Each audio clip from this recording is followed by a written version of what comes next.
The abandoned orphanage on Via Speranza had seen many tears, but none quite like the ones that would fall on this ordinary Tuesday afternoon. Tears shed not by a child, but by a man whose reputation had been built on never showing weakness, never revealing the fractured human beneath the ruthless empire. Isabella Rossini stood at the kitchen sink, her delicate hands submerged in warm, soapy water, watching through the window as the autumn sun painted the orphanage garden in shades of amber and rust. At 26 years old, she had already lived a lifetime of loss. Born in this very orphanage 26 years ago, her mother had died, giving her life, and her father had never been known. The sisters who raised her had taught her that suffering was not a reason to inflict it on others. It was a reason to heal it. So she had stayed.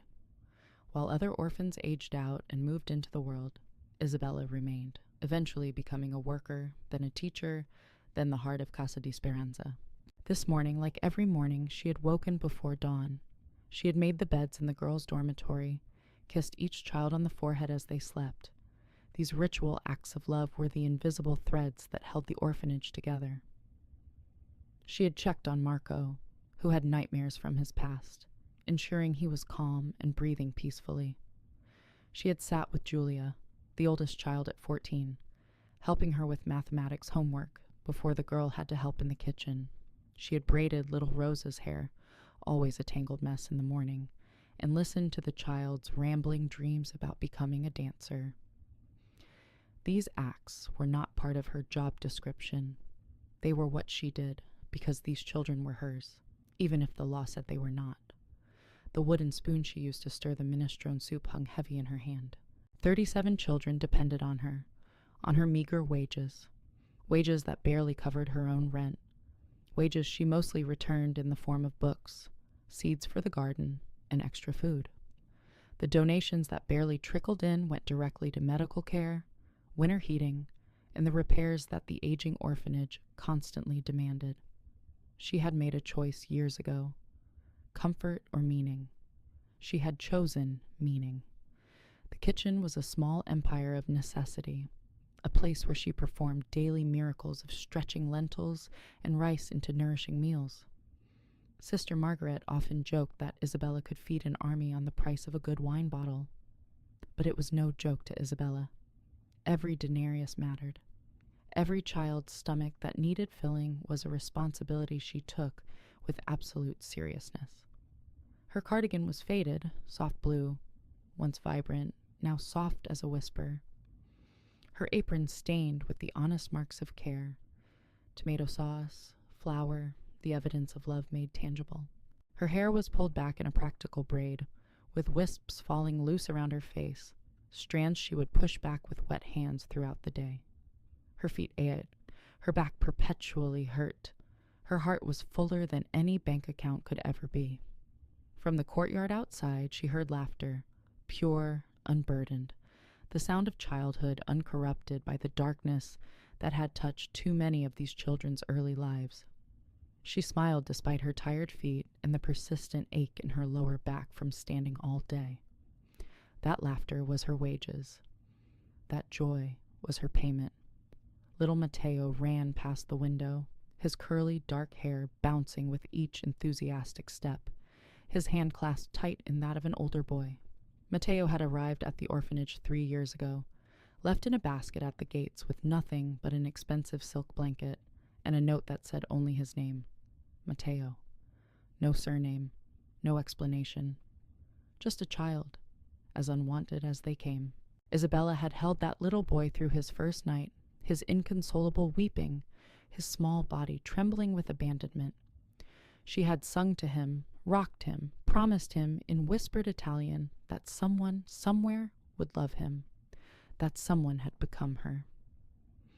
After 18 months, Matteo had stopped asking if someone was coming to get him. Instead, he had started calling her Mama. The first time he'd said it, Isabella had frozen, ladle suspended in the air, her heart breaking and mending simultaneously. She had looked into his big brown eyes, eyes that held such hope, such trust, and she had done what she always did. She loved deeper, but love, she had learned, was not always enough to protect the vulnerable from the cruelty of the world. Santo Marchetti was not a man accustomed to charitable impulses.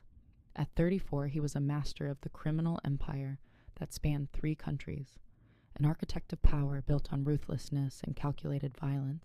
His tailored suit cost more than some families earned in a year. His watch was worth more than a car. The rings on his fingers, silver, engraved with symbols of his familia's power, represented bloodlines and body counts. He had built a wall around his heart so thick, so fortified, that he had begun to believe nothing could ever penetrate it. But that Tuesday afternoon, he received a visitor in his study. Francesca, his ex-wife, the woman he had once believed he loved before he discovered that she was incapable of love, that she was in fact incapable of anything but calculated ambition and the acquisition of power. She swept into his study in a cloud of expensive perfume, her platinum blonde hair immaculate, her designer suit crisp and cold as fresh fallen snow. She had always been beautiful in the way a polished blade is beautiful, deadly and deliberately composed. "Santo," she said, her voice dripping with practiced charm, "I was beginning to think you'd forgotten how to make time for old friends." He looked up from his desk, his dark eyes revealing nothing. The scar along his left cheekbone caught the light. "We are not friends, Francesca. We were never friends. What do you want?" She settled into a chair across from him, crossing her legs with deliberate precision. "Such warmth. This is why I could never quite love you, you know? That perpetual coldness, that refusal to let anyone truly close." She smiled, the beauty mark above her lip catching the light. "But I suppose that coldness serves you well in your business ventures." "Speak plainly." "Fine. I have a business opportunity. There's a charitable organization, an orphanage, that could be quite profitable if properly managed. I thought of you because I knew you would appreciate the, shall we say, discreet nature of the arrangement." Santo's jaw tightened. Even his ex-wife understood that he had limits, that there were certain lines he would not cross. Harming children was one of them. "No." "You haven't even heard my proposal." "I don't need to. The answer is no." He turned back to his papers, dismissing her with the casual cruelty of someone who had never learned to soften his edges. Francesca's face hardened. She stood, her posture radiating fury barely contained beneath a veneer of civility. "You were always self-righteous, Santo. Even a man like you, a man who has ordered deaths, who has destroyed families, who has orchestrated suffering, even you draw lines. How very sanctimonious." "Leave." She leaned forward, her voice dropping to something venomous. "Before your son died, he had been placed there, you know, in that orphanage, just briefly, while I decided what to do with him. Such an inconvenient little bastard, compromising my lifestyle, my figure, my freedom. But he died before I could find a more permanent solution. A childhood illness. Pity, really, that he was so fragile." Santo's entire body went rigid, his hands slowly curled into fists. He looked up at her, and for a moment, his carefully constructed mask of humanity slipped, revealing the predator beneath. "Get out of my sight. If you ever speak to me again, if you ever come near any of my properties again, I will ensure you understand the meaning of suffering in ways you cannot currently imagine."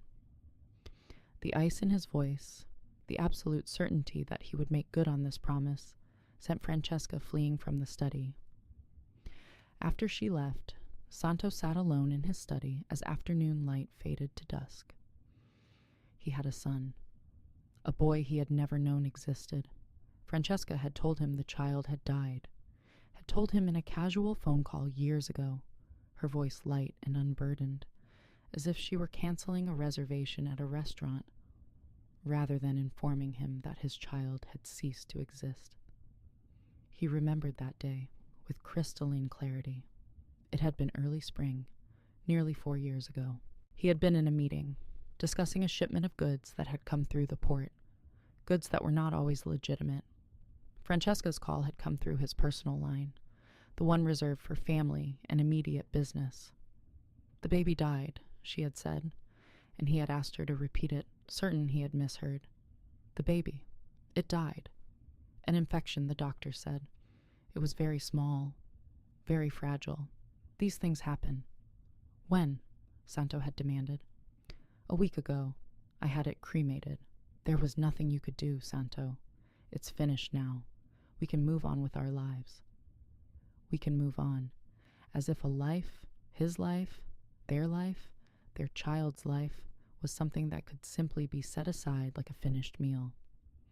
He had grieved that phantom child, that son who had only existed as a brief, distant concept in his mind. He had built walls around that grief, walls so high and thick that he could barely access the memory anymore. He had buried it beneath the machinery of his empire, beneath the acquisitions and the power and the blood. He had convinced himself that this was for the best, that bringing a child into his world, his darkness, would have been an act of cruelty anyway. But now he knew the truth. The child had lived, not with Francesca's cruelty and indifference, but with someone who loved him, someone who had given him what Francesca never would have: unconditional care, maternal devotion, safety. And that changed everything. But now he learned the truth had been more complicated. The child had existed for at least some period of time. His son had been at an orphanage, living or dying at Francesca's whim. Santo stood and walked to the window of his study, looking out at the manicured gardens of his mansion. The weight of it all, the empire, the power, the ruthlessness, suddenly felt like a chain around his chest, suffocating him.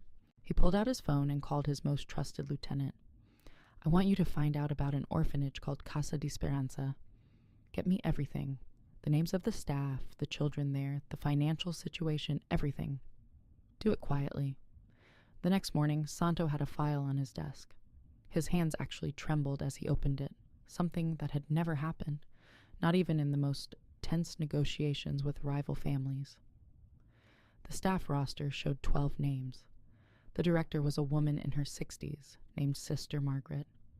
The assistant director was a man named Father Paolo. And then there was the list of workers and teachers. One name jumped out at him. Isabella Rossini, 26, teacher and caregiver. The file included a photograph, and Santo found himself staring at it for longer than professional interest would dictate. She was beautiful in a way that wasn't obvious. Not the striking, calculated beauty of Francesca, but something quieter, more profound.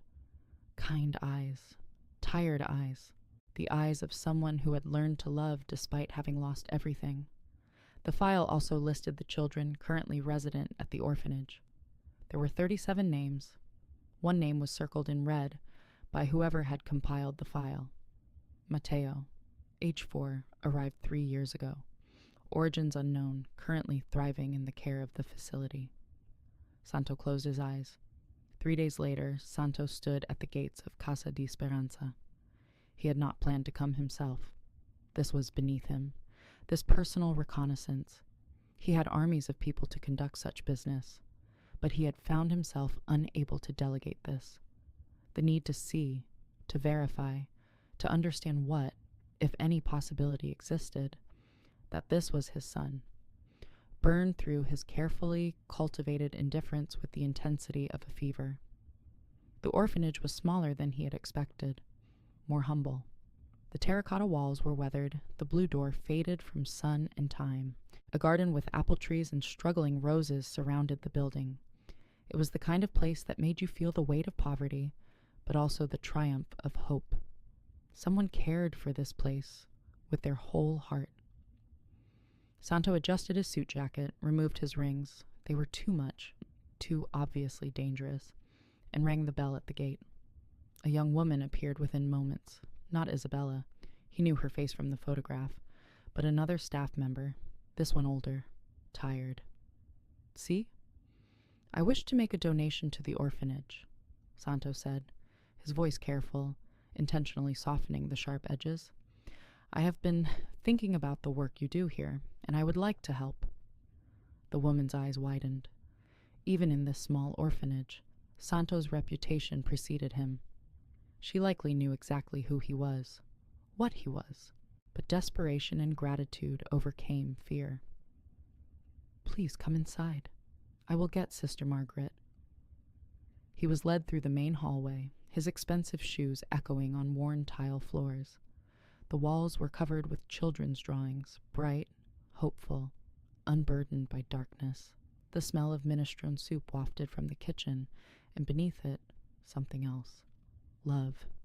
The intangible but unmistakable smell of a place where someone was pouring their entire soul into caring for abandoned children. Sister Margaret greeted him in her office, a small room with a large desk and photographs of children covering the walls. She was elderly, her eyes kind but sharp, her grip firmer than he expected when they shook hands. She did not smile or fawn, which surprised him. Most people deferred to his reputation, treated him with a mixture of fear and artificial warmth. Sister Margaret simply observed him.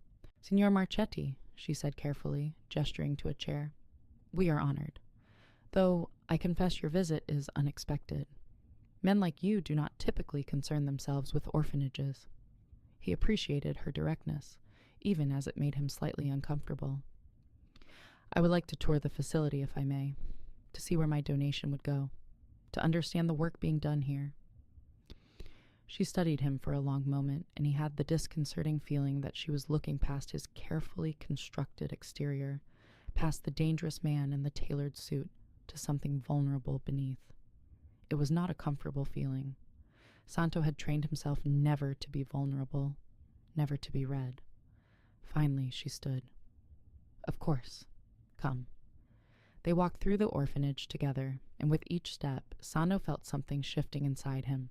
The classrooms where children learned were simple but bright, with hand-drawn illustrations covering the walls, maps of Italy, drawings of birds, mathematical problems written in careful chalk.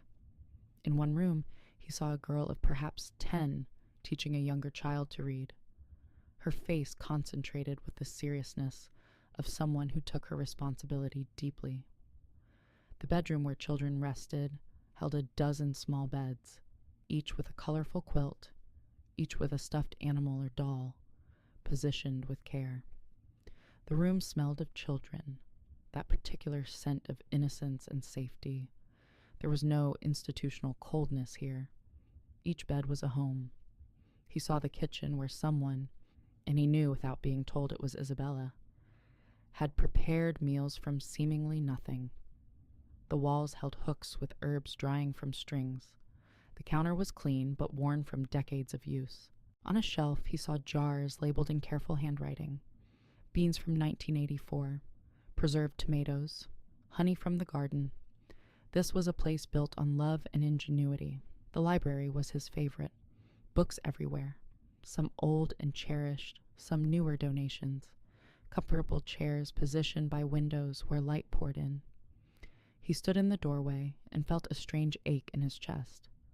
He had grown up with privilege and luxury, but he had never felt what he felt in this humble room, the sense that knowledge and imagination were valued, that children here were being given tools for their futures. The courtyard was where the children played during outdoor hours. Fruit trees grew against one wall. A vegetable garden produced food for the kitchen. Flowers, simple but vibrant, grew in raised beds. The building itself surrounded the courtyard like a protective embrace. The small chapel at the orphanage's heart made Santo pause. He had not been inside a church since his confirmation, a lifetime ago. But something about this chapel, with its simple wooden cross and the candles that someone kept lit, made him think about redemption. Could redemption even be possible for someone like him? He sat on a wooden bench, and he found himself thinking about the trajectory of his life. He had been born into the Marchetti family, trained since childhood to view the world as a battlefield, people as assets or enemies. His first kill had been at 22, his first major operation, the seizure of territory in Naples, at 24. By 30, he was a legend in the underworld, ruthless, calculated, utterly without conscience. Or so he had believed. But sitting in this humble chapel, surrounded by the evidence of faith and hope, he began to question the narrative he had constructed about himself. The lines he would not cross, the refusal to traffic in children, the absolute prohibition against harming the elderly or infirm. These were not calculated business decisions. They were evidence of a conscience he had spent his adult life denying existed. And now, facing the reality of a son, a child who carried his blood and would carry his legacy, he found himself wondering what kind of empire he truly wanted to leave behind. An empire of fear and violence, or something else entirely? Sister Margaret found him sitting there, his face troubled and distant. "He is a good man, you know," she said quietly, settling onto the bench beside him. "Signor Marchetti, beneath the reputation, beneath the danger, there is a good man. I have seen it in how you look at our children. I have seen it in your insistence on donating supplies rather than simply writing a check. I have seen it in your presence here, in your willingness to see us, to see them." Santo turned to look at her, and Sister Margaret continued, "Whatever you were, whoever you have been, you have the capacity to become something different. That is the beauty of God's grace. It is never too late to change. It is never too late to become worthy of love." After Sister Margaret left him alone, Santo remained in the chapel for another hour. For the first time in his adult life, he prayed. Not the rote prayers of childhood, but genuine, raw words directed at a God he had long since stopped believing in. "Give me the strength," he whispered into the silence, his dangerous hands clasped as if in supplication, "to become the man this child needs. Give me the wisdom to choose love over power. Give me the grace to be redeemed. And if there is any mercy in this world, let me be worthy of the love of the woman who has raised him." And then he heard it, laughter, pure, unburdened, a sound so innocent it physically struck him like a blow. "Come," Sister Margaret said, returning to him. "The children are having their outdoor time. You should meet them." She led him to the courtyard. There were children everywhere, running, playing, some sitting in small groups. And immediately Santo's eye was drawn to one child, a small boy with curly dark hair, playing with a wooden truck in the dirt. The boy looked up at the sound of adult voices. Santo stopped breathing. The child had his cheekbones, the same high angular structure that marked him as Marchetti, the same dark hair. But the eyes held something Santo had never possessed, innocent hope. The little boy stood, brushing dirt from his clothes, and walked over. He studied Santo with the appraising gaze of a child trying to understand the adult world. "Are you a visitor?" the child asked in Italian, his small voice carrying a slight lisp. Yes," Santo managed. The word felt foreign in his mouth. "I am Matteo," the boy said, extending his small hand, with the gravity of an adult making an introduction. "I live here at the orphanage. This is my home." Santo took the small hand, and he felt the calluses on his own palms, calluses earned through violence and harsh living against the perfect, unmarked softness of childhood. "I am Santo. It is a pleasure to meet you, Matteo." "Are you a friend of Mamma Bella's?" Matteo asked. Santo's head turned sharply. "Mamma Bella?" "Si," Matteo said, pointing across the courtyard. "That is Mamma Bella. She is the best mamma in the world." And there she was, Isabella. She stood at the edge of the courtyard, watching the children with the concentration of a guardian angel. She was smaller than he had expected, more delicate. But there was something about the way she held herself, something about the quality of her attention, that radiated quiet power. One of the younger children, a girl of perhaps 3, had fallen and scraped her knee, and Isabella was there in an instant, gathering the girl into her lap, murmuring comfort, using the corner of her cardigan to gently dry tears. Santo felt something in him shift, something deep and fundamental, like tectonic plates moving beneath the surface of his constructed self. "Mamma Bella," the boy said, tugging on Santo's trouser leg. "Mamma Bella, I want to show you something." Isabella looked up at Matteo's voice, and Santo watched as her entire face transformed. Her tiredness fell away, and she became something luminous. She helped the little girl up, made sure she was steady, then crossed the courtyard toward them. When she reached them, she looked at Santo, and her expression shifted to polite welcome, mixed with something that might have been not fear, but a kind of cautious wariness, as if her body recognized danger even if her mind did not. "Welcome," she said softly, her voice exactly as he had imagined it. Gentle, melodic, carrying the weight of compassion. "I am Isabella. Sister Margaret told me you have come to help us." Santo found himself unable to complete a sentence. The man who commanded empires, who bent nations to his will through sheer force of personality and the threat of violence, had lost the ability to speak coherently in the presence of a young woman and a small child. "Yes, I would like to help." "Mamma Bella, this is Santo," Matteo announced proudly. "Santo, this is Mamma Bella. She is the most beautiful person in the whole world, and she loves all of us so much, and she sings to us at night, and she makes the best soup, and—" "Matteo," Isabella said gently, though she was smiling, "give Santo a chance to breathe. Perhaps he would like to see your artwork. You were working on that beautiful picture this morning." Matteo's face lit up. He tugged on Santo's hand with surprising strength. "Will you come see? I made a picture of Mamma Bella, and it is my best picture ever." Santo allowed himself to be led. As he walked beside the small boy, he found himself looking at the child's wrist, at the small dark birthmark there, a birthmark that exactly matched the one on his own wrist. Isabella followed them, her eyes never leaving Matteo, filled with a tenderness that struck Santo like a physical force. That evening, Santo left the orphanage with a check that made Sister Margaret weep with gratitude.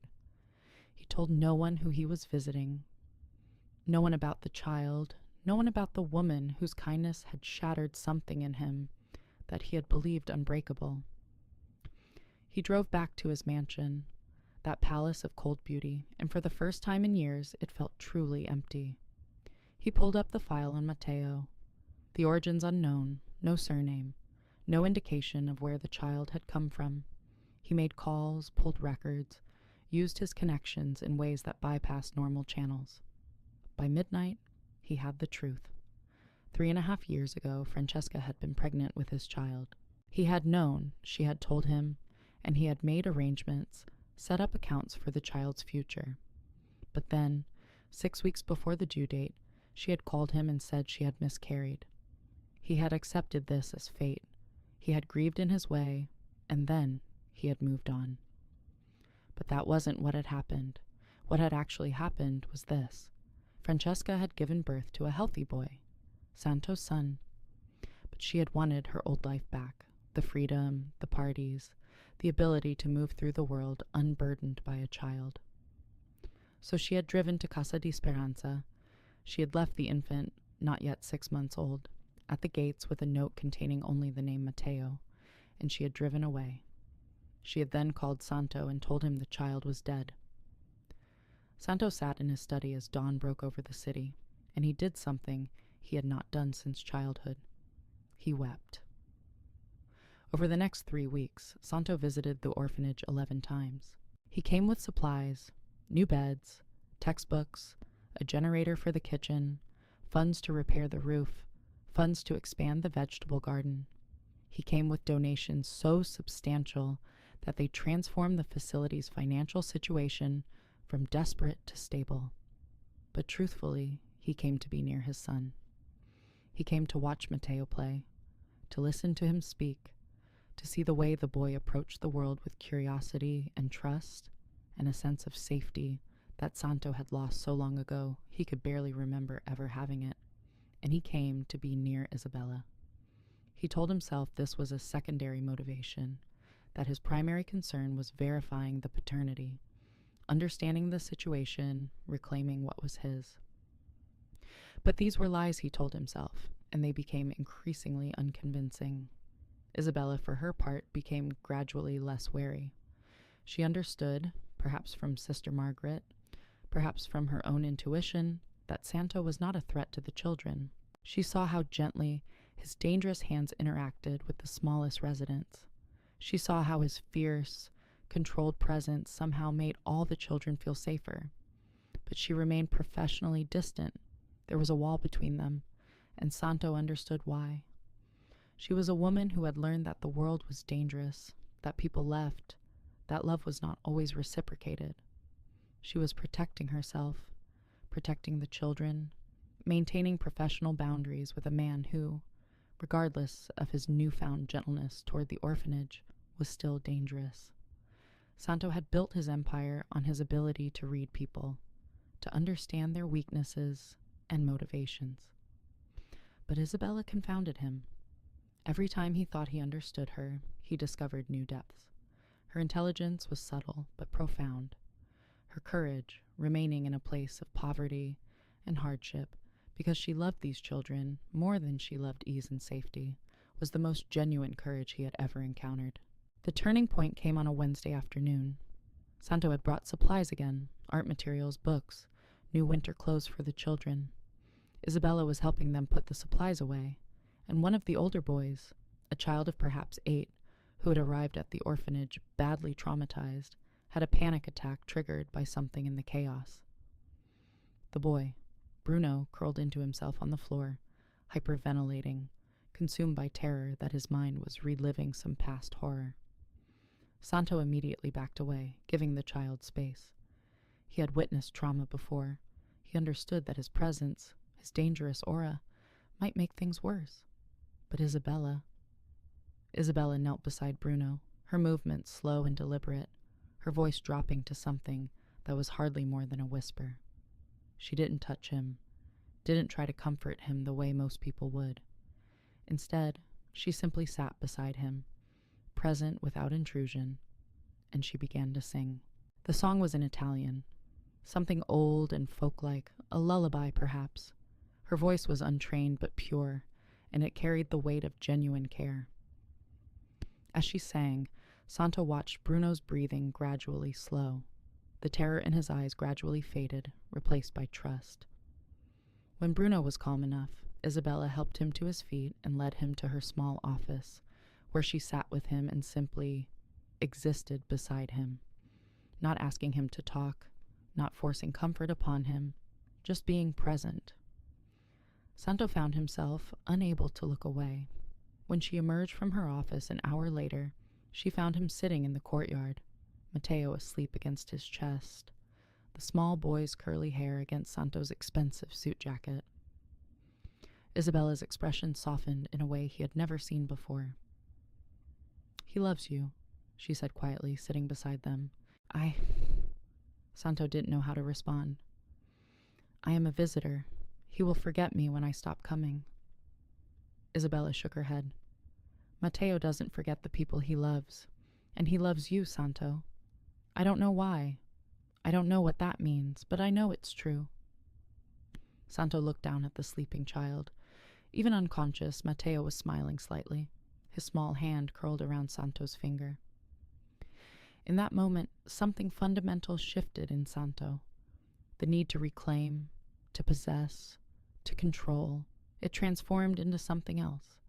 A desire to protect, a desire to ensure this child's happiness, even if it meant stepping aside. "Isabella," he said softly, "may I ask you something?" She nodded, her eyes cautious again, her guards rising. "Matteo's origins. Do you know anything?" She was quiet for a long moment. "He came to us as an infant, left at the gates. The note said only his name. I have raised him, but I have always known. I have always known he might not be mine to keep forever." "If you could give him anything," Santo said carefully, "what would it be?" Isabella looked at the sleeping boy with an expression of such profound love that it nearly broke Santo in two. "I would give him security. I would give him knowledge that he is loved for who he is, not for what he can provide to someone else. I would give him a family that chose him. I would give him—" She paused, her voice dropping to barely a whisper. I would give him a father who could give him the world, but chose instead to give him love. That is all he needs. That is all any child needs. Santo did not visit the orphanage for 2 weeks. Instead, he made calls, hired lawyers, set legal machinery in motion. The conversations were delicate, carefully worded. He had a DNA test conducted without anyone's knowledge, a small sample taken during one of his visits, submitted to a private laboratory in a city 2 hours away. He waited for the results with a tension he had rarely experienced. Power and control had always been his tools, but this, the question of his own biological connection to a child, was something beyond his ability to manipulate or manage. The results came back on a Thursday morning in a sealed envelope marked confidential. Santo's hands actually trembled, as he opened it. The alleged biological father and the tested individual share 99.9% of DNA markers consistent with a biological relationship, the report stated. Given the markers analyzed, the probability of paternity is 99.98%. Matteo was unequivocally his son. Santo read the report 17 times, as if the words might change with each reading. Each time they remained the same.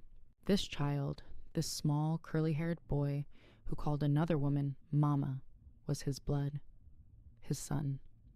A life he had mourned as dead was alive, thriving, loved. But knowing it and knowing what to do about it were two different things. Francesca would fight him.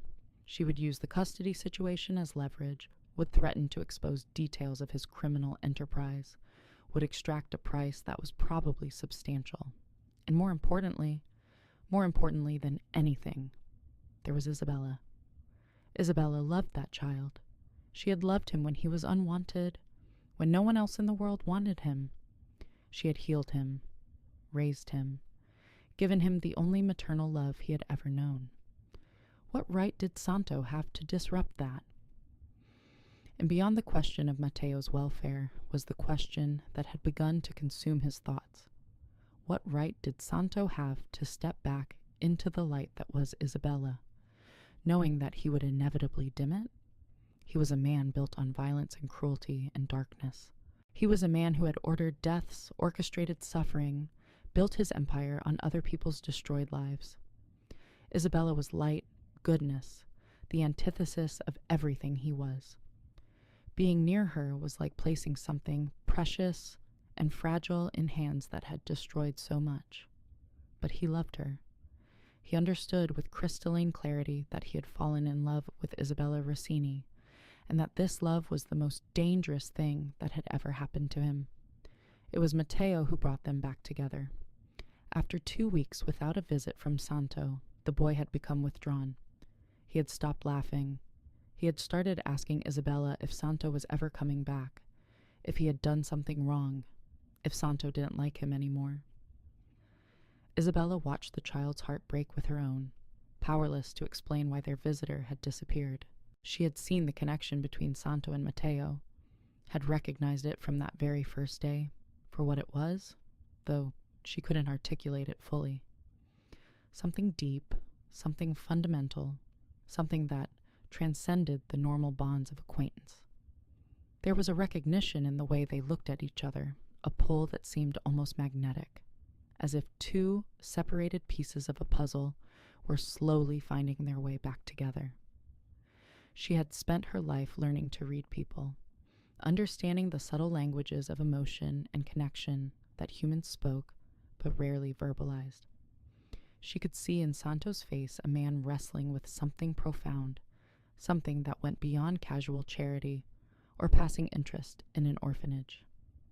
And she could see in little Matteo's face the hunger of a child who had never known a father's presence, meeting it for the first time and recognizing something essential in Santo that called to something essential in him.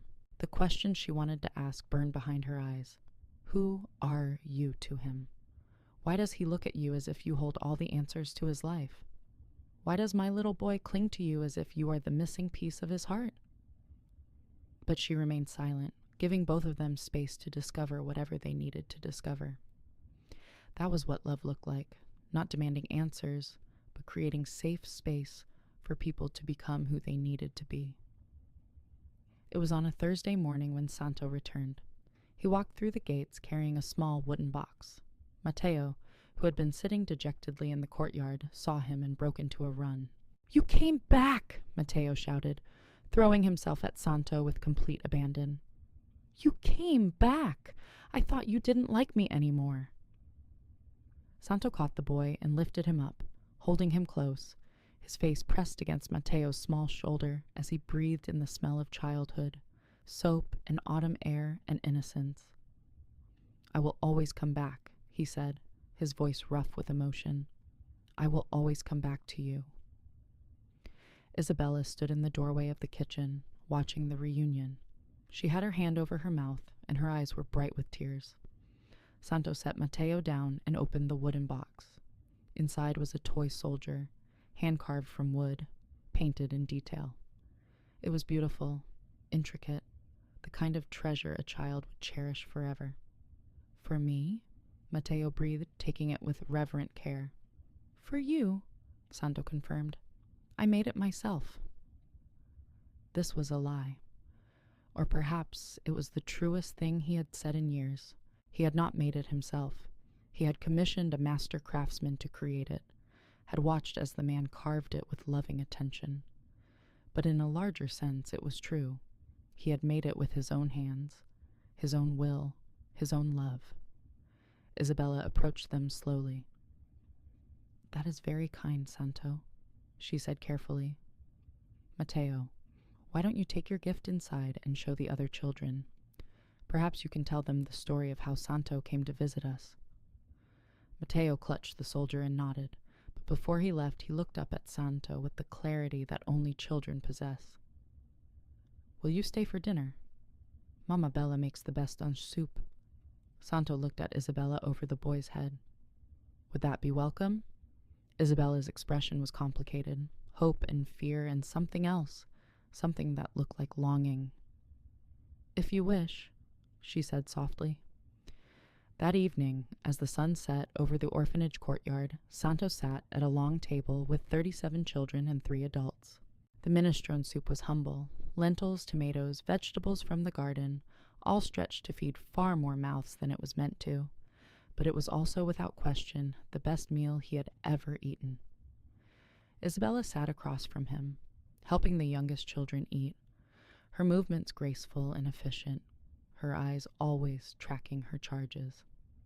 She was, he realized, the most beautiful woman he had ever seen, not because of her face or her body, but because of the love that radiated from her like light. After dinner, as the older children helped with dishes and the youngest were being put to bed, Santo found himself alone with Isabella in the small courtyard garden. The evening was cool, the stars just beginning to appear in the darkening sky. The garden smelled of earth and roses and the last gasps of autumn. "Why did you stay away?" Isabella asked without preamble. Santo was quiet for a long moment. "Because being near you, being near Matteo, it is dangerous. I am dangerous, and I was trying to protect you both from the consequences of knowing me too well." "That is not your decision to make for me," Isabella said, her voice steady. "I am old enough to choose my own danger. I am strong enough to make my own mistakes." "You don't understand what I am, Isabella. You don't understand the things I have done, the empire I have built, the suffering—" "No," she interrupted, "but I understand what you are becoming. I understand that you love Matteo. I understand that you sit beside him and your entire face changes, and the dangerous thing I see in you when you first arrive simply dissolves." Santo reached out and gently cupped her face in his scarred, dangerous hand. "I love you," he said, "and that terrifies me more than anything I have ever encountered." Isabella's eyes widened, glistening with tears in the starlight. "Then we are even, because I love you too, and I have no explanation for it. It makes no sense. You are the opposite of everything I am, everything I believe in, and yet I cannot seem to help myself." "If I stay," Santo said, If I let myself be near you, be part of your lives, it will change everything. My enemies might target this place. My past might catch up with you. I cannot offer you safety or an easy life. But you can offer me love, Isabella said. You can offer Matteo security and a father's protection. You can offer all of these children the knowledge that they matter to someone powerful, that they are loved beyond measure. That is worth any danger. Santo pulled her close, and he buried his face in her hair, breathing in the scent of her, something like lavender and soap and home. For the first time in 34 years, Santo Marchetti allowed himself to believe that redemption might be possible, that a man built on darkness could learn to stand in light. Over the following weeks, the truth revealed itself. Santo had conducted a quiet DNA test, ostensibly for medical purposes. The results confirmed what his heart already knew. Matteo was his biological son, the boy who had been abandoned at the gates of Casa di Speranza. The child he had thought was dead was alive and living in the care of a woman who loved him more than her own life. Isabella did not know the full truth yet. She had begun to suspect something. The way Santo looked at Matteo, the particular intensity with which he watched the boy, the frequency of his visits. But she had not asked, respecting his privacy, giving him space to reveal what he was ready to reveal. One evening, after all the children were asleep, Santo took Isabella's hand and led her to the garden. The moon was full, washing everything in silver light. The night air was cool, carrying the scent of roses and the last gasps of the dying season. He sat on the bench and pulled her down beside him, their shoulders touching. "There is something I must tell you," he said, his voice unsteady. This man who commanded empires with a single word was struggling to find language for his heart. "Something about Matteo, about why I keep coming here, about why this place, why this child, has become the center of my entire world, about why I cannot stay away, even as I know my presence complicates everything." Isabella waited, her hand clasping his, her body language open and trusting despite her clear uncertainty about what was coming. "Matteo is my son," Santo said quietly, the words emerging from a place deeper than thought. "Biologically, legally, he is my child. His mother, Francesca, my ex-wife, told me he was dead. She told me when he was an infant. She told me in a voice as casual as if she were discussing the weather. But she lied. She abandoned him here 4 years ago, left him at the gates in nothing but an expensive blanket, and then lied to me about it for years." Isabella's hand flew to her mouth. A sound escaped her, not a word but a gasp, a cry of understanding and anguish combined. Tears began to stream down her face, not tears of sadness, but tears of revelation, of finally understanding the weight and intensity of Santo's visits, the particular way he looked at their little boy. "When I discovered the truth," Santo continued, his voice raw with emotion, "I had to see him. I had to know him. I had to verify with my own eyes that he was alive, that he was safe, that he was not suffering from the abandonment that Francesca had inflicted upon him. And then I had to know you, the woman who had saved him, who had loved him when no one else in the world would, who had given him shelter and security and the only maternal love he has ever known." He turned to face her fully, taking her face gently in his scarred hands. "And I realized, Isabella, that you are the mother he needed all along, that you have done what I could never have done. You have given him something that money cannot buy, that power cannot command, that violence cannot create. You have given him unconditional love and safety. You have saved his soul." Isabella was shaking with emotion, tears flowing freely now. "And I realized something else," Santo said, his voice dropping to almost a whisper. "I realized that I love you, not just for what you have done for Matteo, though that alone would be enough. I love you for who you are, for the goodness that radiates from you like light, for the strength it takes to choose compassion in a world that often rewards cruelty, for the way you have chosen to pour your entire life into caring for the vulnerable, the abandoned, the forgotten. I love you because you make me believe that I too can be redeemed." Isabella pulled away slightly, wiping her tears. Santo, what are you saying? What does this mean? What does this mean for Matteo? For all of us? It means, Santo said, taking both her hands in his, holding them as if they were the most precious thing in his possession, that I want to do right by my son, that I want to be his father, not just in blood, but in deed. It means I want to provide for him, protect him, give him every advantage that my resources allow. But it also means that I understand, truly understand, that he needs you. He needs his Mama Bella. He will always need you. And so I am not here to take him from you. I am here to ask if you will let me stand beside you both. He paused, and when he continued, his voice shook. Will you let me be part of this family? Will you let me love you and my son and help build a life that is good and safe and full of the kind of love that I have only ever experienced in this place, in the presence of you and our child? Isabella threw her arms around him, her small frame shaking with sobs, and in that moment, beneath the full moon in the orphanage garden, Santo Marchetti, a man built on violence and darkness, was embraced by light. And for the first time in his life, he understood that redemption was not something granted by others. Redemption was something you built, moment by moment, through the simple act of choosing love. If the story had ended there, it would have been enough. But life, even romantic life, is rarely so simple. 3 days later, Francesca arrived at the orphanage. She came in a car with tinted windows, her platinum blonde hair impeccable, her designer suit perfectly tailored, her expression cold as winter ice. She did not ring the bell at the gates.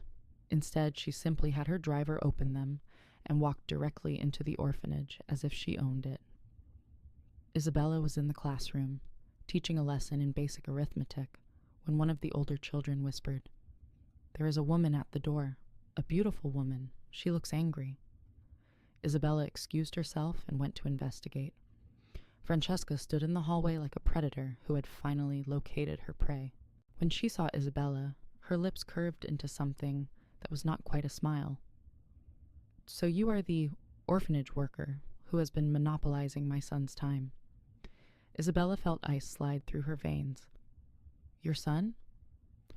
"Matteo, of course, my biological son, whom I abandoned here years ago, because he was an inconvenient mistake.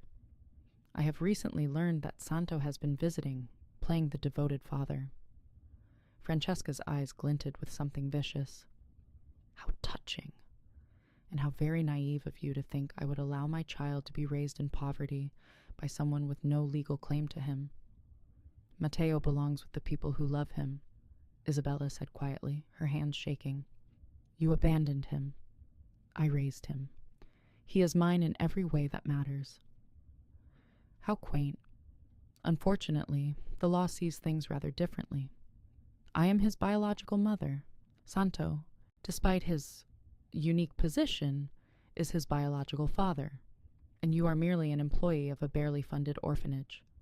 Francesca pulled out a stack of papers. "I have lawyers, Isabella, very good lawyers, and I am prepared to fight for custody of my son and to close down this facility for its violations of basic health and safety codes." "But you don't want Matteo," Isabella said, her voice breaking. "You never wanted him. You only want him now because Santo wants him." "Perhaps," Francesca acknowledged, "but what I want is irrelevant. What matters is that I can take him and that there is nothing you can do to stop me. Unless—" She let the word hang in the air like a threat. "Unless what?" Isabella asked. "Unless you convince Santo to give me what I want. Money, property, control of certain business interests. In exchange, I will leave Matteo here with you and never pursue custody." Isabella stared at her. "You would extort your own son's happiness for profit." "I would make a very reasonable business transaction," Francesca corrected. "I suggest you convince Santo quickly. I am prepared to file custody papers within the week." Matteo noticed that something was wrong. Isabella tried to hide it. She smiled and sang and held him during nap time. But children are perceptive. and Matteo was sensitive to the currents of emotion around him. "Are you sad, Mamma Bella?" he asked that evening, his small hand reaching up to touch her face. "A little bit," Isabella admitted, because she had always believed in honest conversation with the children in her care, even difficult honesty. "Why?" "Because someone who is not very kind wants to change things, and I am worried about what might happen." Matteo was quiet for a long moment. Then he said, "Does it have to do with Santo?" "Because Santo is strong. Santo can make sure bad things don't happen." Isabella had to smile despite her breaking heart. Santo is strong, yes, but not all problems can be solved with strength. That night, Isabella received a call. It was Santo. "I need to see you. Alone. Can you leave the orphanage?" They met at a small cafe in the city, a place obscure enough that Santo's presence would not draw attention. He knew. Somehow he already knew what Francesca had done. "I will not give her anything," he said immediately. "I will go to court. I will fight her with every resource I have. I will—" "She will destroy the orphanage," Isabella said quietly. "She said the facility violates health and safety codes. I think some of those violations might be real. We are so poor, Santo. We cannot afford to upgrade everything that might need upgrading. She will use the courts to close us down. And the children—" "I will pay for the upgrades," Santo said. "I will pay for whatever is necessary to bring the facility into compliance. I will hire lawyers to fight her claims." "And what is the cost of that?" Isabella asked. "Who else will suffer when you redirect your resources? How many of the people you employ will lose their positions? How many debts will go unpaid?" Santo's jaw tightened. "What do you suggest?" "Give her what she wants," Isabella said, the words tasting like poison in her mouth. "Give her the money, the property, whatever she demands.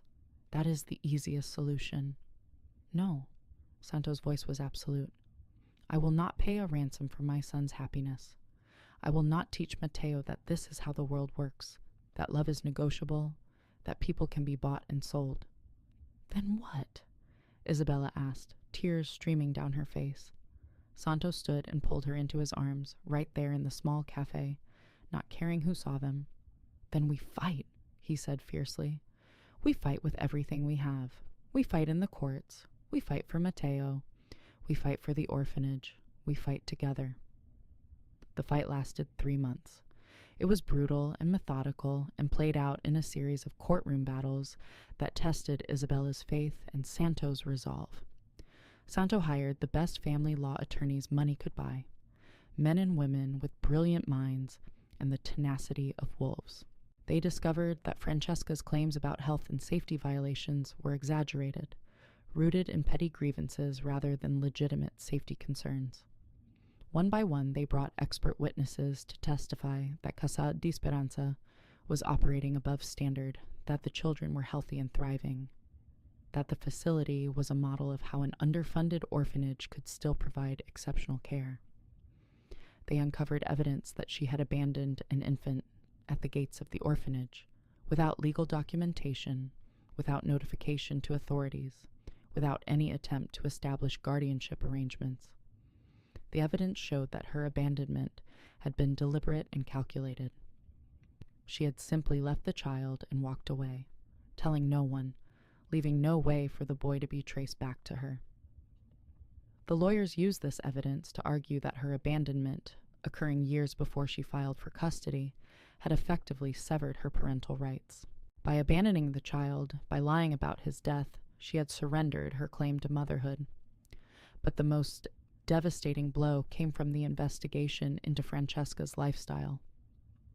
Santo's lawyers, working with private investigators, uncovered a web of financial crimes, tax evasion stretching back a decade, hidden accounts in offshore banks, involvement in money laundering schemes that moved criminal money through legitimate business channels. It became clear that Francesca had been using the threat to close the orphanage and her demand for Santo's cooperation and financial transfers as a way to create leverage for other criminal enterprises. She was not a concerned mother seeking custody. She was a criminal seeking to extort a rival crime boss. The trial itself became a public spectacle. Local media descended, drawn to the drama of a mafia boss fighting for custody of his son, the sympathetic figure of the orphanage worker who had raised the child, and the antagonist, Francesca, with her beauty and coldness and obvious calculation. On the day of the final hearing, Isabella sat beside Santo in the courtroom, her hand clasped in his so tightly that her knuckles turned white.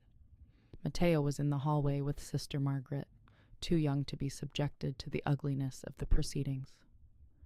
The judge entered, and everyone rose. He was an elderly man, perhaps 70, with the bearing of someone who had seen humanity at its worst and best.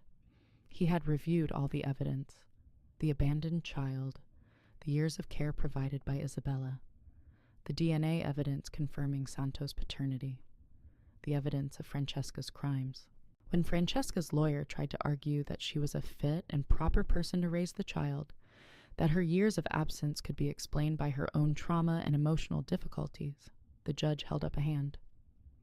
"This court has reviewed extensive evidence in this matter," he said, his voice clear and carrying absolute authority. "The evidence shows that the respondent, Ms. Francesca Marchetti, deliberately abandoned an infant at a facility for orphans. She subsequently lied about the child's status to the biological father, claiming the child had died. She made no attempt to establish custody or contact with the child for 4 years. The evidence also shows that the respondent has engaged in criminal activity, including tax evasion and money laundering, and that her recent custody petition appears to be motivated not by genuine concern for the child's welfare, but by a desire to use the child as leverage in a criminal extortion scheme." He paused, looking directly at Francesca. "Furthermore, the evidence shows that the child in question has spent the last 4 years in the care of Ms. Isabella Rossini, a caregiver who has provided exemplary care, affection, and support. The child is thriving academically and emotionally. The orphanage where the child is housed is well maintained and provides excellent care to all of its residents." The judge looked at Santo and Isabella. "The biological father, Mr. Santo Marchetti, has provided evidence that he is committed to the child's welfare, has formed a significant emotional bond with the child, and is willing to work in cooperation with Ms. Rossini to provide the best possible environment for the child's development." He began to outline his ruling. Therefore, the court awards joint custody of Matteo Marchetti to Mr. Santo Marchetti and Ms. Isabella Rossini. The court finds that Matteo's best interests are served by remaining in the primary care of Ms. Rossini at Casa di Speranza, while maintaining an active and involved relationship with his biological father, Mr. Marchetti. The court further orders that Ms. Francesca Marchetti pay restitution to Casa di Speranza for all legal costs incurred in this action in the amount of 50,000 euros. Finally, the court orders that Ms. Francesca Marchetti shall have no contact with the minor child Matteo Marchetti until such time as the child reaches the age of 18 and can make an independent determination about whether he wishes to have a relationship with his biological mother. The gavel came down with a sound like finality itself. Isabella released a sound somewhere between a sob and a laugh. Santo pulled her into his arms right there in the courtroom, not caring who saw them, not caring about propriety or appearances. This was his son. This was his family, and against impossible odds, they had won. Matteo did not understand all of the legal proceedings, but he understood the outcome. Santo and Mama Bella were going to take care of him together. He understood that this meant his life would change. Santo began taking him to his mansion for weekends, introducing him to the staff, showing him rooms full of books and toys and spaces designed for a child to play safely. But he also understood that the orphanage would remain his home, that Mama Bella would still be there, still be his mother, still be the person he loved most in the world.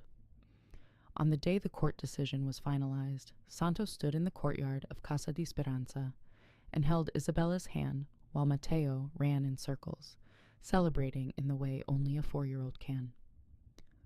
"What happens now?" Isabella asked softly. Now, Santo said, we build a life, together, the three of us, and all of these children who are part of our family. He lowered himself onto one knee, right there in the orphanage courtyard, with dirt on his expensive trousers and a small child's laughter in the background. Isabella Rossini, he said, I am a man built on violence and darkness, but you have shown me that even a man like me can learn to be better. Will you marry me? Will you let me spend the rest of my life loving you and our son, and building something good in a world that has seen too much of my darkness? Isabella was crying, her hands over her mouth, shaking her head as if she couldn't believe what was happening. Yes, she managed to whisper. Yes, Santo. Yes. He pulled her close and kissed her, and all of the children in the courtyard erupted in cheers and applause. Matteo ran over and threw his arms around both of them. Mama Bella and Papa Santo, he shouted joyfully, you are getting married. Does this mean we are a real family now? Santo looked at Isabella, and they both smiled through their tears. Yes, Piccolo, Santo said softly. Now we are a real family. The story could have ended there, in that moment of triumph, with the wounded healed and the lost found, and the impossible made possible. But in the weeks that followed, Santo began the long, difficult process of dismantling his criminal empire. He did not do it all at once. He was not a fool. He had too many enemies, too many people who had invested in his power to simply walk away. But he began to delegate, to step back, to transition his business interests into legitimate enterprises. He bought properties, invested in businesses, funded charities, and bit by bit he extracted himself from the criminal underworld that had defined his entire adult life. It took years. Years of careful negotiation, years of slowly shifting power, years of proving to dangerous people that he had not abandoned his principles so much as redirected them. But eventually, slowly, carefully, methodically, Santo became a different kind of man. He became the man that Isabella had always believed he could be. Powerful, yes, capable of protection and strength, but directed toward love instead of violence. 5 years later, Isabella stood in the gardens of Santo's mansion, their mansion now, watching their son play with the other children from the orphanage who had come for a birthday celebration. Matteo was 9 years old now, tall for his age, with his father's intensity and his mother's kindness. He was no longer a lost, abandoned child. He was a boy who knew himself to be loved, who was secure in his place in the world, who had learned that even when terrible things happened, even when you were left at the gates of an orphanage by the person who was supposed to protect you, there was still love waiting on the other side of that darkness. Santo came up behind Isabella and wrapped his arms around her. She leaned back against his chest, her hand covering his, and together they watched their son laugh and play. Do you ever regret it? She asked softly. Leaving everything you built? Your power? Your empire? Santo was quiet for a long moment. Every day, he admitted. Isabella stiffened, but he quickly continued. Every single day, I am astonished and grateful that I discovered there is a different kind of power. The power to love, to protect, to build something good instead of something dark. This is a better empire than I ever constructed before. He kissed the top of her head. And you, Bella Mia, do you regret it? Do you regret giving up the simplicity of your life at the orphanage? Do you regret marrying a man like me?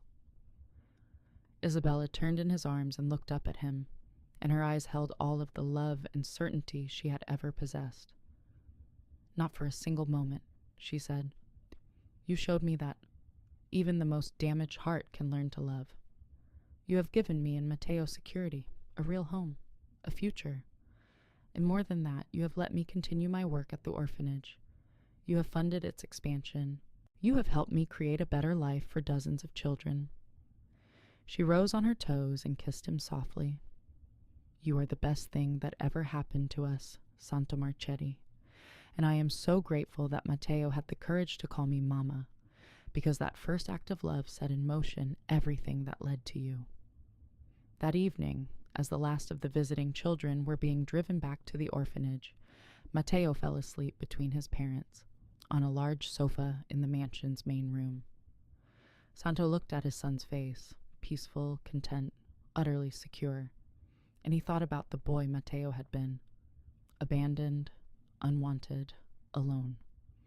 He thought about how close he had come to never knowing this child existed, to living the rest of his life without understanding what true love meant. Isabella took his hand. "What are you thinking?" she asked softly. "I am thinking," Santo said, "about how one act of kindness, your decision to love a child who was not legally yours, changed the entire trajectory of my life. I am thinking about how you saved not just Matteo, but also me. You saved me from the darkness I was living in. You showed me that redemption is possible." "We saved each other," Isabella said simply. "That is what love does.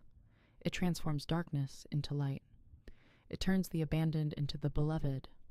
It takes a man built on violence and teaches him to build something beautiful instead." Santo pulled his wife close, careful not to wake his sleeping son, and he held them both, Isabella and Matteo, the two people who had saved his life by simply loving him. Outside, the stars scattered across the night sky like promises kept, like hope realized, like dreams that had found their way home against all impossible odds. This is the story of how an orphanage worker and a mafia boss discovered that love was the only power that truly mattered. This is the story of how a little boy's simple declaration, "You called me Mama," changed the lives of 3 people forever. This is the story of redemption, of second chances, of the alchemy that turns heartbreak into wholeness, darkness into light. And the most beautiful part of this story is not that it is fictional. The most beautiful part is that somewhere in the human heart, this story is always, eternally true. Someone is being saved by love. Someone is finding their way home.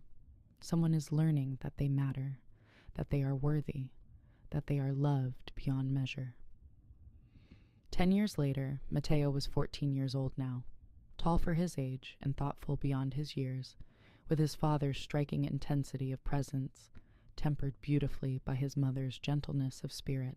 He had grown up knowing exactly who he was and where he came from, a child who had been abandoned, then found, then claimed by 2 people who loved him beyond measure. That knowledge, that he was chosen, wanted, fought for, had given him a security that no tragedy could shake. He helped in the kitchen at Casa di Speranza, preparing meals for the current residents with the same devotion his mother had always shown.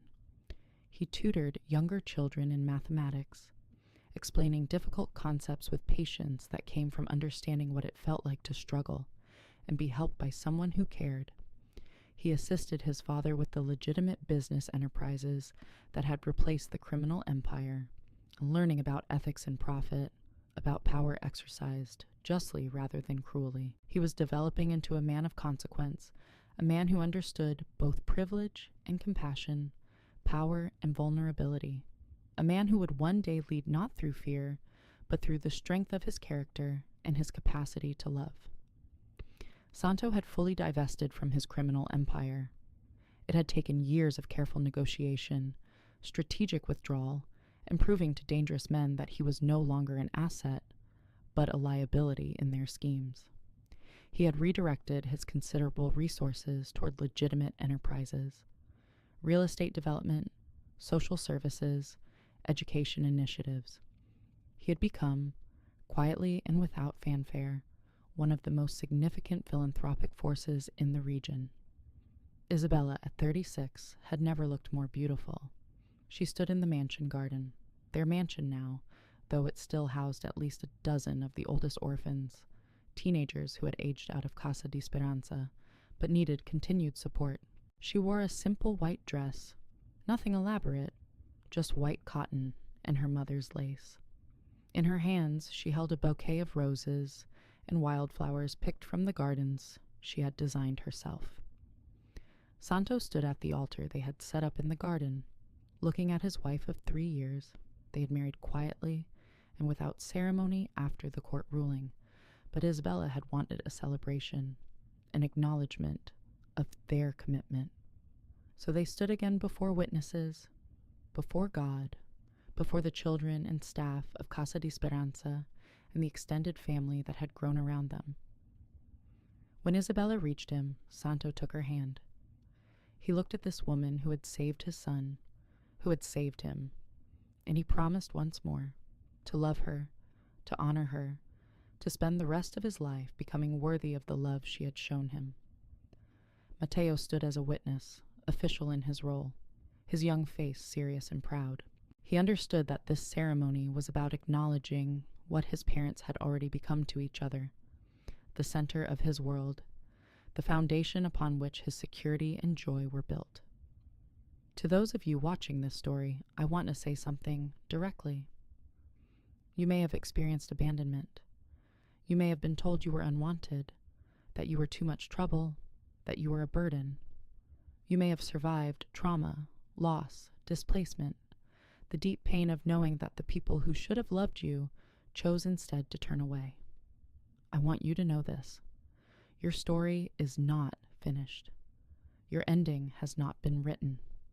And somewhere, someone is looking for a reason to love as deeply as Isabella loves, to transform as profoundly as Santo transforms. Somewhere, someone is waiting for the opportunity to prove to you that you matter, that you are worthy, that you are loved beyond measure. This is not a fairy tale. This is not a fantasy. This is the truth that lives in the human heart, that love is redemptive, that second chances are real, that darkness can learn to stand in light. If you have been abandoned, know that you can choose to belong. If you have been broken, know that you can be mended. If you have been alone, know that your person is looking for you. They are building a place for you. They are waiting with open arms. This is Isabella's story. This is Santo's story. This is Matteo's story. But it is also your story. Because somewhere in your own life, you have the capacity to love like Isabella loves, to transform like Santo transforms, to trust it like Matteo trusts. Thank you for spending this time with us. Thank you for believing in the power of love to change even the darkest lives. Thank you for reminding me why I tell these stories. Because they matter. Because they reach hearts that need reaching. Because somewhere, someone hearing this is being saved by knowing that redemption is possible. Subscribe to Crimson Vow Tales. Tell us your stories in the comments. And remember, the most beautiful stories are the ones that remind us of our shared humanity, our capacity for transformation, our desperate need to love and be loved. I wish you all the health, happiness, and the kind of love that changes everything. I wish you someone who will call you mine, the way Matteo called Isabella, Mama. I wish you the courage to become someone's redemption, and I wish you the grace to recognize redemption when it comes knocking at your door, even if it wears a dangerous face and carries a scarred past. This story, this beautiful, complicated, utterly human story, it changed me as I told it. It reminded me why we do this work, why we spend our time and resources crafting narratives about broken people finding wholeness, about darkness learning to stand in light, about the raw and transformative power of unconditional love. Your comments matter to us. Your stories matter to us. When you write to us and tell us how this story touched your heart, how it reminded you of your own journey, how it gave you hope when you needed it most, that is fuel for our souls. That is why we keep creating. That is why the next story, and the one after that, will come to you on this channel. Crimson Vow Tales is a place where the damaged are allowed to heal, where the lost are allowed to find their way home, where love wins, not because it is easy, but because it is real, where redemption is possible because it is written in the very fabric of what it means to be human. Until next time on Crimson Vow Tales, we are telling the stories that matter most, the stories that remind us who we are and who we can become.